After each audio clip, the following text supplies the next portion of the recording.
Guys, ito yung anak ko. Nagpupumilit na pumunta sa school. Ayan. May pasok daw siya. Where are you going? Door. Ah? Door. School? Yes. Walang pasok, anak. Meron. May bagyo. Ayoko. Sabi ni ma'am mo, walang pasok. Meron. Ay.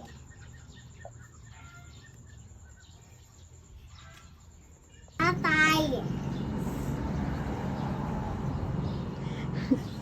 Kaya kaya dito.